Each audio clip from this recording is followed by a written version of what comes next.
दोस्तों, अगर आप सच में छठी मैया की कृपा पाना चाहते हैं तो कमेंट बॉक्स में लिखें जय हो छठी मैया की।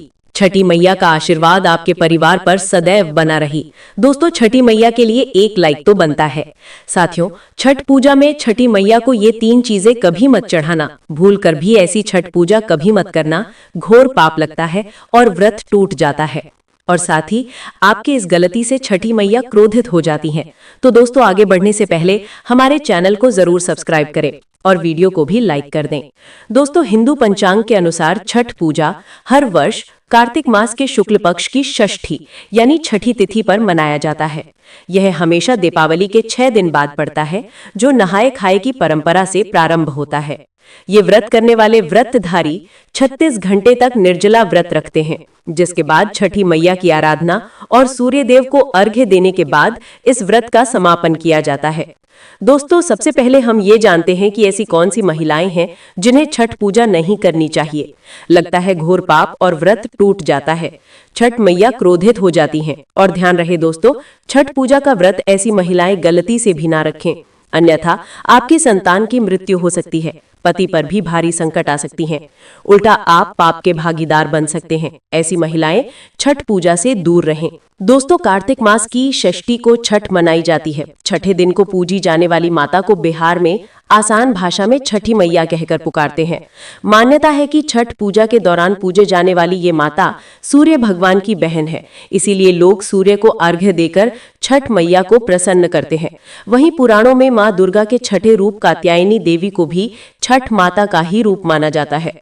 छठ मैया को संतान देने वाली माता के नाम से भी जाना जाता है।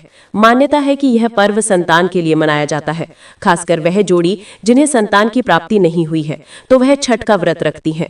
वहीं सभी अपने बच्चों की सुख शांति के लिए छठ मनाते हैं। लेकिन क्या आप जानते हैं, कुछ ऐसी महिलाएं भी हैं जिन्हें छठ पूजा का व्रत गलती से भी नहीं रखना चाहिए। यह सबसे बड़ा घोर पाप माना जाता है। महिलाएं ऐसी गलती कभी ना करें। तो चलिए जानते हैं दोस्तों, शास्त्रों के अनुसार जो लोग अधूरी शादी करते हैं वह शास्त्र का अपमान करते हैं। अधूरी शादी जैसे कि कोर्ट मैरिज और शादी के बिना ही संतान की उत्पत्ति कर देना सबसे बड़ा पाप है। ऐसे में छठ पूजा का व्रत ऐसे लोगों के संतान के लिए कभी नहीं रखना चाहिए। इसीलिए ऐसी स्त्री किसी भी धार्मिक कार्य में तभी ही शामिल हो सकती है जब वह अग्नि के साथ फेरे ले। ऐसी शादी को ही शास्त्रों में सर्वश्रेष्ठ माना जाता है। ऐसे में अगर आपकी अधूरी शादी है तो आप छठ पूजा कभी ना करें। आपके ऐसा करने से छठी मैया का अपमान माना जाएगा और आपको पाप लग सकता है। दोस्तों, शास्त्रों के अनुसार इस व्रत को सच्चे मन से रखना चाहिए। अगर कोई महिला शौक में यानी वह मन से रखती है तो उसके पति या संतान की मृत्यु या उन पर कष्ट आ सकते हैं। सच्ची श्रद्धा के साथ छठ पूजा का व्रत रखना चाहिए। इस व्रत के सफल होने से संतान सुख की प्राप्ति होती है, संतान को कष्ट कभी नहीं आती।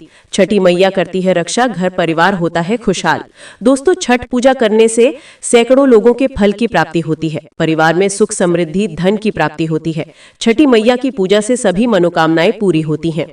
दोस्तों, वहीं कुमारी कन्याएं और पुरुष भी छठ पूजा कर सकते हैं। छठ पूजा का व्रत पूरा करने से स्वयं छठी मैया आपके पूरे घर की रक्षा करती है। दोस्तों, चलिए अब ये भी जान लेते हैं कि छठ मैया को ऐसी कौन सी चीज है जो नहीं चढ़ाने चाहिए, भयंकर पाप लगता है। दोस्तों, नंबर 1 है, सूर्य भगवान को अर्घ देने के लिए तांबे का लोटा ही प्रयोग करें, लेकिन भूलकर भी चांदी, स्टील, शीशा और प्लास्टिक के बर्तन से अर्घ्य नहीं देना चाहिए, इससे व्रत टूट सकता है। दोस्तों, नंबर 2 है, व्रत के दौरान घर में मदिरा आदि या धूम्रपान भी नहीं करना चाहिए। दोस्तों, नंबर 3, छठी मैया का प्रसाद बहुत ही शुभता के साथ मनाया जाता है। उनका प्रसाद हमेशा ऐसे चूल्हे पर बनाएं जिसे ताजा लीपा गया हो। यदि गैस पर बना रहे हो तो गैस स्टोव को अच्छी तरह से धो लें। पहले से बने चूल्हे पर कभी प्रसाद ना बनाएं, इसके लिए नया चूल्हा ही बनाएं। दोस्तों, नंबर 4, सूर्य को अर्घ्य देने से पहले कभी भोजन न करें। व्रतधारी को पहले और दूसरे दिन सूर्य को जल देने के बाद ही भोजन ग्रहण करना चाहिए। दोस्तों, अब है नंबर 5, छठी मैया से मानी मन्नत अगर पूरी हो जाए तो आपको अपनी मन्नत को पूरे होने की विशेष पूजा जरूर करनी चाहिए, अन्यथा मैया के प्रकोप का सामना करना पड़ सकता है। दोस्तों, नंबर 6, घर में प्याज और लहसुन का प्रयोग इन 4 दिनों तक भूल कर भी ना करें, इससे जीवन में आपको बहुत बुरे दौर से गुजरना पड़ सकता है। इस समय लहसुन और प्याज आदि चीजों से दूरी बना लें। दोस्तों अब है नंबर 7, छठ का व्रत करने वालों को जमीन पर 4 दिन तक सोना चाहिए। छठ पूजा वाले कमरे में ही अपना आसन लगाना चाहिए। ऐसे में आपको छठी मैया का ध्यान करते रहना चाहिए। इससे माँ आपके व्रत को संपूर्ण करती है और कोई भी बाधा नहीं आती। दोस्तों नंबर 8, जिस जगह पर प्रसाद बन रहा हो वहां साधारण भोजन भी नहीं बनाना चाहिए, साथ ही साथ उस स्थान पर खाना भी वर्जित है। दोस्तों नंबर 9, प्रसाद बनाते हुए नमक का हाथ भी किसी पूजा की वस्तु या प्रसाद से नहीं छूना चाहिए। दोस्तों नंबर 10, पूजा के दौरान अपनी वाणी को बुरी बातों से थोड़ा दूर रखें। जुबान पर गंदे विचार भी नहीं लाना चाहिए। छठी मैया का आशीर्वाद पाने के लिए मन में गंदे विचार नहीं लाने चाहिए। दोस्तों नंबर 11, घर में पूजा के दौरान जूठे बर्तन और गंदे कपड़ों का ढेर बिल्कुल भी नहीं होना चाहिए। इससे छठी मैया क्रोधित हो जाती है और व्रत टूट जाता है। क्योंकि छठी मैया को साफ सफाई बहुत पसंद है, इसलिए व्रत के दौरान अपने घर को साफ सुथरा रखें और गंगा जल से छिड़काव अवश्य कर ले। इससे पूरा घर पवित्र हो जाता है और छठी मैया का आशीर्वाद प्राप्त हो जाता है। दोस्तों आप में से कौन कौन छठी मैया का आशीर्वाद पाना चाहता है? अगर आप छठी मैया का आशीर्वाद पाना चाहते हैं तो सच्चे दिल से कमेंट बॉक्स में जय छठी मैया जरूर लिखें। और छठी मैया के लिए इतनी ज्ञानवर्धक वीडियो के लिए चैनल को सब्सक्राइब करके वीडियो को लाइक जरूर करें। जय छठ माता।